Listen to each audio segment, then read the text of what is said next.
If I come off sounding hoarse, it's because I just did the real thing over at Tom Youngjohn 3.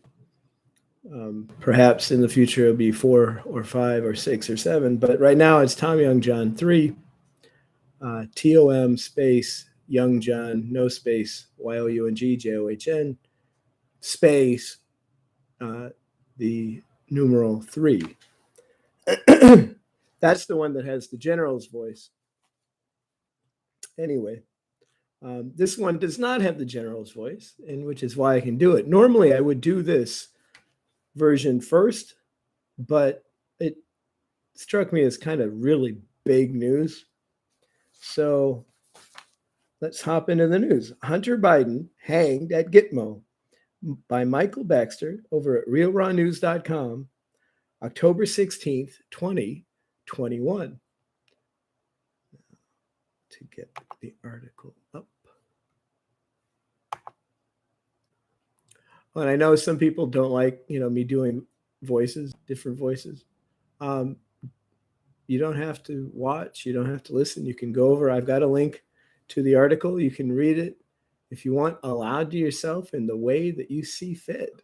You don't need to watch this. Hunter Biden's life ended Friday morning when the U.S.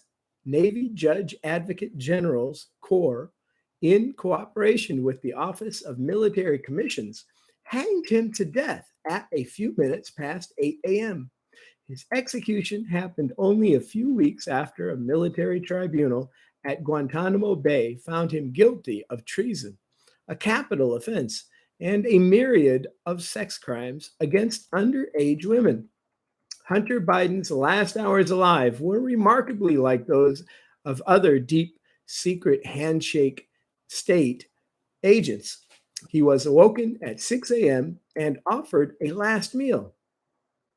Then Gitmo security escorted him to the exit of Camp Delta, where a Humvee and 3 armed Marines awaited his arrival. He was then driven to Gitmo's southern edge, where the same gallows from which Bill Gates had been hanged earlier this month loomed before him. Around the gallows stood a small assembly of military brass: Rear Admiral Crandall, Marine Corps General David H. Berger, and U.S. Army Lieutenant General Jonathan P. Braga, commanding officer, U.S. Army Special Forces Command. A naval chaplain and an anonymous soldier who manned the gallows stood atop the platform. Real Raw News has been asked to keep confidential the names of other high-ranking officers in attendance.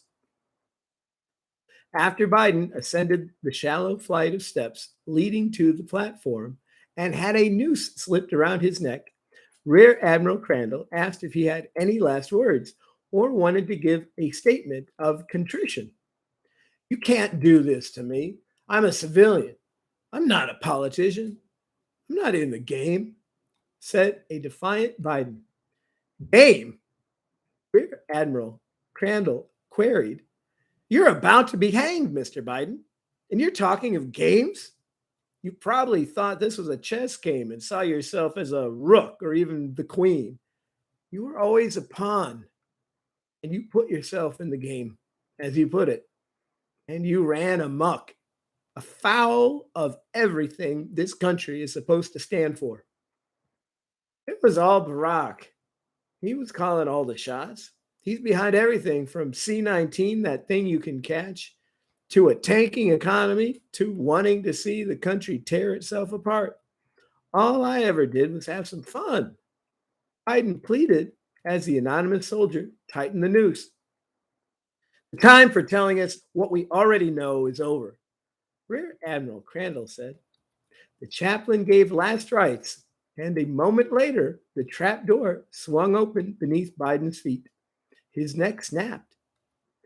"I don't take any sense of perverse pleasure in overseeing these executions," Rear Admiral Crandall told the assembly. "But justice today has been served." So, love God and be good